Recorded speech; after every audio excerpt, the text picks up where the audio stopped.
வணக்கம். திசைகளின் 5 மணி செய்திகள். தான் ஸ்ரீ நடராஜாவின் நெஞ்சுரத்தை மஇகவினர் முன்னுதாரணமாக கொள்வர். தேவஸ்தானத்தின் அனைத்து முன்னெடுப்புகளுக்கும் மஇக பக்கபலமாக விளங்கும். பிரதமர் டத்தோஸ்ரீ அன்வாரிடம் இருந்து நிதி பெற்றுத்தரப்படும். பத்துமலை இந்திய கலாச்சார மைய திறப்பு விழாவில் தான் ஸ்ரீ SA விக்னேஸ்வரன் பேச்சு. எத்தகைய தடைகள் வந்த போதிலும், எத்தகைய எதிர்ப்புகளை சந்தித்த போதிலும், சமயத்தையும் சமுதாயத்தையும் முன்னிறுத்தி தாம் மேற்கொள்ளும் முன்னெடுப்புகளை கைவிடப் போவதில்லை என்று திடமான மன உறுதியுடன் பத்துமலை திருத்தலத்தை ஒரு பக்தி மலையாக மேம்படுத்துவதில் தம்மை இரண்டர பிணைத்துக் கொண்டு இன்று தன்னிகரற்ற தலைவராக வியந்து பார்க்கும் நிலையில் உயர்ந்துள்ள கோலலம்பூர் ஸ்ரீ மகாமாரியம்மன் கோவில் தேவஸ்தானத்தின் தலைவர் தான் ஸ்ரீ ஆர் நடராஜாவின் நெஞ்சுரத்தை மஇகவினர் ஒரு முன்னுதாரணமாக கொள்வர் என்று மஇக தேசிய தலைவர் தான் ஸ்ரீ SA விக்னேஸ்வரன் புகழாரம் சூட்டினார். இன்று ஜனவரி 19ஆம் தேதி ஞாயிற்றுக்கிழமை மதியம் பத்துமலை திருத்தலத்தில் தான் ஸ்ரீ டாக்டர் நடராஜா தலைமையில் தேவஸ்தானம் நிர்மாணித்துள்ள இந்திய கலாச்சார மையத்தை அதிகாரப்பூர்வமாக திறந்து வைத்து சிறப்புரையாற்றுகையில் தான் ஸ்ரீ விக்னேஸ்வரன் மேற்கண்டவாறு கூறினார்.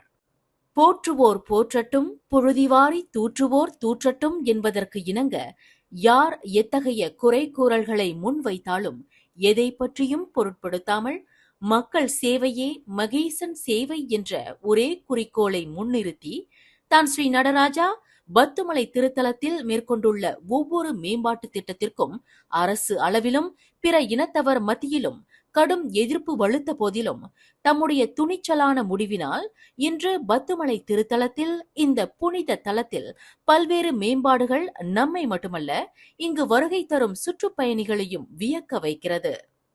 அதற்கு சாட்சியாக விளங்குவது பத்துமலை திருத்தலத்தில் கம்பீரமாக வீற்றிருக்கும் 140 அடி உயர முருகன் சிலையாகும். இது தான் ஸ்ரீ நடராஜாவின் நெஞ்சுரத்திற்கு ஓர் சான்றாகும். ஒரு தந்தையைப் போல் எங்களுக்கு ஆலோசகராக இருந்து வழிகாட்டி வரும் தான் ஸ்ரீ நடராஜா தலைமையில் கோலலம்பூர் ஸ்ரீ மகாமாரியம்மன் கோவில் தேவஸ்தானம் முன்னெடுக்கக்கூடிய அனைத்து முயற்சிகளுக்கும் மஇக என்றுமே பக்கபலமாக இருக்கும் என்று பலத்த கைத்தட்டல்களுக்கு இடையில் தான் ஸ்ரீ விக்னேஸ்வரன் குறிப்பிட்டார். இதில் முதன்மையானது பிரதமர் டத்தோஸ்ரீ அன்வார் இப்ராஹிமிடம் இருந்து மானியம் பெற்றுத்தரப்படும் என்று தான் ஸ்ரீ விக்னேஸ்வரன் உறுதிமொழி வழங்கினார்.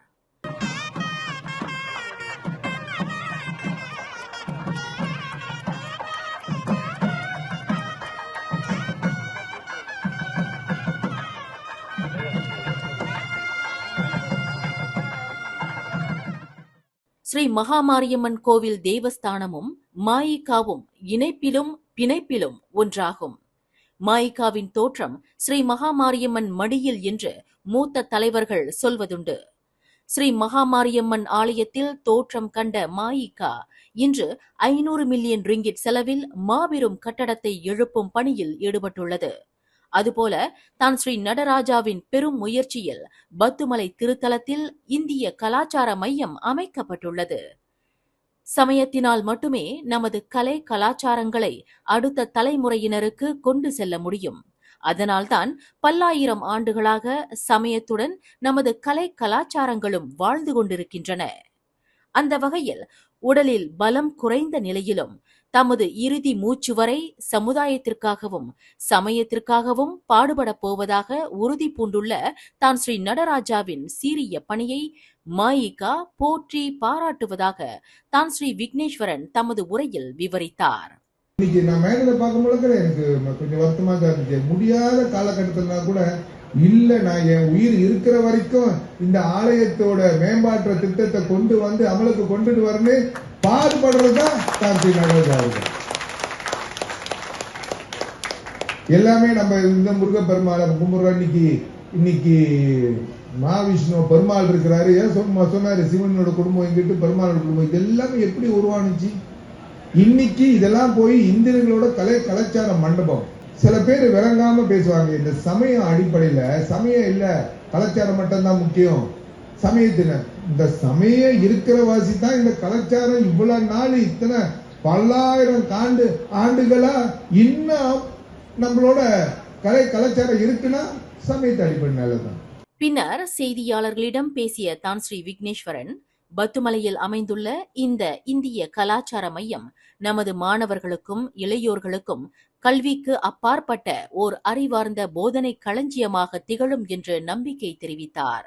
மாயிகா தேசிய துணைத் தலைவர் டத்தோஸ்ரீ எம் சரவணன், தேவஸ்தானத்தின் அறங்காவலரும் மஹிமாவின் தேசிய தலைவரும் மாயிகா தேசிய பொருளாளருமான டத்தோ என் சிவகுமார், இந்திய தூதரகத்தைச் சேர்ந்த திருமதி விஜயலட்சுமி உட்பட முக்கிய பிரமுகர்கள் மற்றும் பொதுமக்கள் ஆகியோர் இத்திறப்பு விழாவில் திரளாக கலந்து கொண்டனர்.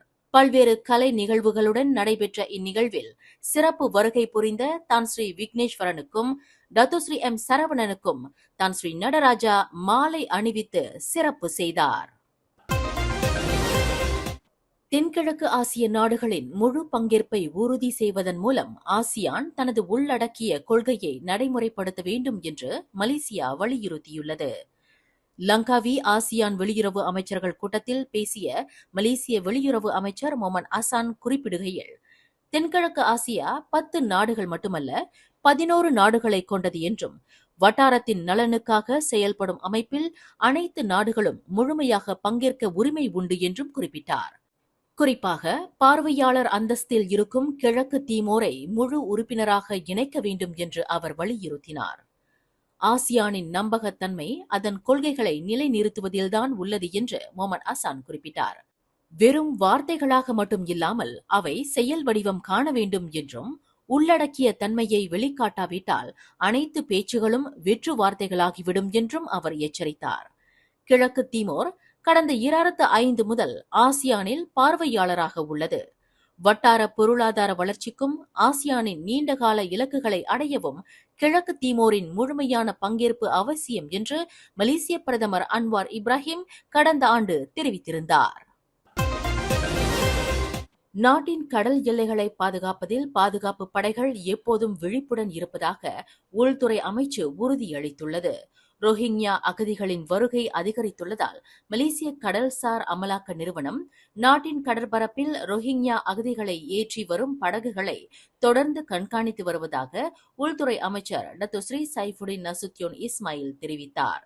மியான்மரில் உள்ள அரசியல் குழப்பமும் மோசமான வாழ்க்கை சூழலும் ரோஹிங்யா மக்கள் மலேசியாவுக்கு இடம்பெயர்வதற்கான முக்கிய காரணிகளாகும் என்றார். மலேசியாவின் அமைதியான அரசியல் சூழலும் பல கலாச்சார சமூகமும் அவர்களுக்கு ஒரு சிறந்த வாழ்க்கை கிடைக்கும் என்ற நம்பிக்கையை அளிப்பதாக தெரிவித்தார். லங்காவியில் ரோஹிங்யா அகதிகள் தரையிறங்கிய சம்பவத்தை அடுத்து அவர்களை குடிநுழைவு தடுப்பு மையத்தில் தங்க வைத்து அதிகாரிகள் விசாரணை நடத்தி வருகின்றனர். மலேசியா மாந்தநேய அணுகுமுறையுடன் இந்த விவகாரத்தை கையாண்டு வருகிறது. அதே நேரத்தில் நாட்டின் கடல் எல்லைகளில் கடுமையான பாதுகாப்பும் கட்டுப்பாடும் பேணப்படுகிறது. நாட்டின் இறையாண்மையை பாதுகாப்பதே முக்கிய நோக்கம் என்று சைஃபுடின் தெரிவித்தார். பினாங்கில் பிபிஆர் தமன் மங்கிஸ் குடியிருப்பு பகுதியில் பாதுகாப்பை மேம்படுத்தும் நோக்கில் கேட் பேரியர் எனப்படும் தானியங்கி நுழைவாயிலும் அணுகல் அட்டை எனப்படும் அக்சஸ் கார்டு முறையை பினாங்கு மாநில அரசாங்கம் அறிமுகப்படுத்தியுள்ளது. பராமரிப்பு கட்டணம் செலுத்தப்படாத பிரச்சினையை தீர்க்கும் நோக்கில் இந்த நடவடிக்கை எடுக்கப்பட்டுள்ளது என்று பினாங்கு மாநில சுற்றுச்சூழல் வீட்டு வசதிக்கான ஆட்சிக்குழு உறுப்பினர் டத்தோஸ்ரீ சுந்தர்ராஜு சோமு தெரிவித்தார். இந்த புதிய முறையின் மூலம் குடியிருப்பாளர்களின் ஒத்துழைப்புடன் பராமரிப்பு பணிகள் சிறப்பாக நடைபெறும்.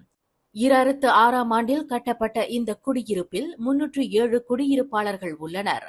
வாடகைக்கும் பராமரிப்புக்கும் 124 ரிங்கிட் கட்டணம் விதிக்கப்படுகிறது. இதில் 214 பேர் மட்டுமே முறையான ஒப்பந்தம் கொண்டுள்ளதாக சுந்தர்ராஜு தெரிவித்தார். பிபிஆர் தமன் மங்கிஸ் குடியிருப்பில் வசதியாகவும் பாதுகாப்பாகவும் வாழ்க்கை அமைய குடியிருப்பின் தரம் மட்டுமின்றி நிர்வாகமும் முக்கியம். பராமரிப்புக்காக மாநில அரசு அதிக செலவு செய்கிறது. சுத்தம், பாதுகாப்பு, மின்சார மின்தூக்கி போன்ற வசதிகள் பராமரிப்பு கட்டணத்தை பொறுத்தது. தற்போது 1,77,521 ரிங்கிட் நிலுவையில் உள்ளது. 2021 முதல் 2024 வரை 2.3 மில்லியன் ரிங்கிட் செலவிடப்பட்டுள்ளது. புதிய தானியங்கி நுழைவாயிலும் அணுகல் அட்டை முறையும் 2,54,315 ரிங்கிட்டில் முடிக்கப்பட்டது. ஒவ்வொரு வீட்டிற்கும் 3 அட்டைகளும் டோக்கன்களும் வழங்கப்படும். நிலுவைத் தொகையை பிப்ரவரி 1க்குள் செலுத்தி அட்டைகளை பெற்றுக் கொள்ளுமாறு கேட்டுக் கொள்ளப்படுகிறார்கள். இதன் மூலம் பாதுகாப்பு மேம்படும், நிலுவைத் தொகை சிக்கலும் குறையும் என்று சுந்தர் ராஜு கூறினார். பினாங்கு இந்து அறப்பணி வாரியம் கோயில் நிர்வாகங்கள், அரசு சாரா அமைப்புகளுடன் இணைந்து 2025 தைப்பூச திருவிழாவிற்காக அருள்மிகு பால தண்டாயுதபாணி கோயிலை சுத்தம் செய்யும் பணியில் ஈடுபட்டது. ஆயிரக்கணக்கான பக்தர்கள் வருகை தரும் இந்த முக்கியமான திருவிழாவிற்கு கோயிலை தயார் செய்யும் நோக்கில் இந்த கூட்டு முயற்சி மேற்கொள்ளப்பட்டது. இஃது இந்து சமூகத்தின் ஒற்றுமையும் பக்தியின் வெளிப்பாடாகவும் அமைந்தது என அதன் தலைவர் RSN ராயர் குறிப்பிட்டார்.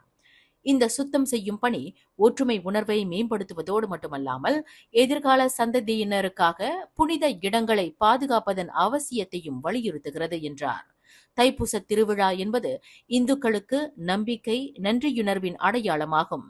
இந்த கூட்டு முயற்சியில் பங்கேற்ற அனைவருக்கும் பினாங்கு இந்து அறப்பணி வாரியத்தின் சார்பில் செனட்டர் டாக்டர் ரா லிங்கேஸ்வரன் தனது நன்றியை தெரிவித்தார்.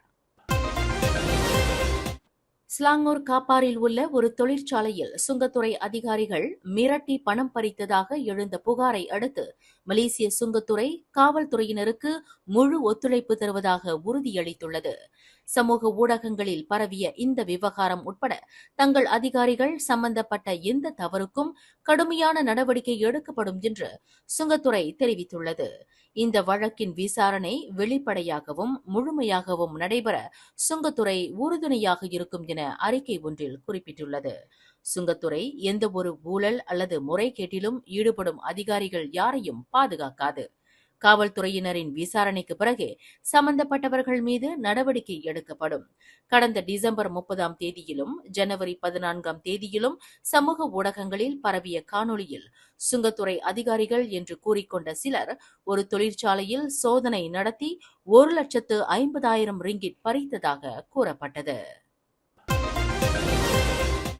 திலோச்சம்படா கடற்கரையில் ஆபத்தை உணர்த்தும் 3 சிவப்பு கொடிகள் ஏற்றப்பட்டிருந்தும் சில பார்வையாளர்கள் பாதுகாப்பு எச்சரிக்கைகளை பொருட்படுத்தாமல் கடலில் விளையாடுகின்றனர். வடகிழக்கு பருவமழையின் காரணமாக வீசும் பலத்த காற்றையும் பெரிய அலைகளையும் அவர்கள் பொருட்படுத்தவில்லை. அதிகாரிகள் தொடர்ந்து எச்சரித்தும் சிலர் அலட்சியமாக கடலில் இறங்கினர். சில தந்தைகள் தங்கள் குழந்தைகளையும் கடலில் விளையாட அழைத்து வந்தனர். இது ஆபத்தை விளைவிக்கும் செயலாகும் என பஹாங் மாநில தற்காப்பு படையின் இயக்குநர் சே அடாம் அப்துல் ரஹ்மான் தெரிவித்தார். திலோச்சம்படா மட்டுமல்லாமல் பக்கான், ரொம்பின் கடற்கரைகளுக்கும் வரும் பார்வையாளர்கள் தற்போதைய மோசமான வானிலையை கருத்தில் கொள்ள வேண்டும் என்று அவர் அறிவுறுத்தினார். குறிப்பாக பெரிய அலைகள் இருக்கும்போது கடற்கரையில் இருப்பதையும் நீர் நடவடிக்கைகளில் ஈடுபடுவதையும் தவிர்க்க வேண்டும் என்று அவர் வலியுறுத்தினார். வடகிழக்கு பருவமழை மார்ச் மாதம் வரை நீடிக்கும் என்பதால் பாதுகாப்பிற்கு முக்கியத்துவம் அளிக்க வேண்டும் என்று சே அடாம் குறிப்பிட்டார். இடைநிலை கல்வியை கட்டாயமாக்கும் முன் கல்வி அமைச்சு படிப்பை முடிக்கும் மாணவர்களின் யதார்த்தமான இலக்கு விழுக்காட்டை நிர்ணயிக்க வேண்டும் என்று பேஜ் எனப்படும் கல்விக்கான பெற்றோர் செயற்குழு வலியுறுத்தியுள்ளது. ஆரம்ப பள்ளிகளில் ஏற்கனவே இடைநிற்றல் பிரச்சினை இருக்கும் நிலையில் இலக்கின்றி கொள்கையை அறிமுகப்படுத்துவது பயனளிக்காது என்று அவர்கள் கூறுகின்றனர். ஆரம்ப பள்ளிகளில் இடைநிற்றலுக்கான காரணங்களை ஆராய்ந்து அதற்கான தீர்வு கண்ட பிறகே இடைநிலை கல்வியை கட்டாயமாக்குவது பயனுள்ளதாக இருக்கும் என்று பேஜின் தலைவர் நோர் அசீமா அப்துல் ரஹீம் தெரிவித்தார். தேர்வுகளை ரத்து செய்வது மேலும் சிக்கலை உருவாக்கும் என்றும் அவர் குறிப்பிட்டார். ஆரம்ப நிலை பிரச்சினைகளை தீர்க்காமல் மலேசிய கல்வி சான்றிதழ் SPM மாணவர்களின் இடைநிற்றல் பிரச்சினையை தீர்க்க முடியாது என்று அக்குழு வலியுறுத்தியுள்ளது. இடைநிலை கல்வி கட்டாயமாக்கப்படுவதன் மூலம் மாணவர்கள் கல்வியை தொடர்வதற்கான வாய்ப்பு கிடைக்கும் என்று UIAM-இன் கல்வியாளர் ஐனோல் மர்சியா ஜுபைரி கருத்து தெரிவித்துள்ளார். முன்பு நடத்தப்பட்ட ஆய்வுகளில் மாணவர்களின் இடைநிற்றலுக்கு பொருளாதார காரணிகளே முக்கிய காரணம் என்று தெரிய வந்துள்ளது. எனவே நிதி பிரச்சினைகளுக்கு தீர்வு காண உடனடி நடவடிக்கை எடுக்க வேண்டும் என்றும் அவர்கள் வலியுறுத்துகின்றனர். மேலும் செய்திகளை தெரிந்து கொள்ள கீழே இருக்கும் பெல் பட்டனை அழுத்துங்கள். உங்கள் மகிழ்ச்சியை வெளிப்படுத்த லைக் மற்றும் ஷேர் செய்யுங்கள். தொடர்ந்து திசைகளோடு இணைந்திருக்க சப்ஸ்கிரைப் செய்யுங்கள்.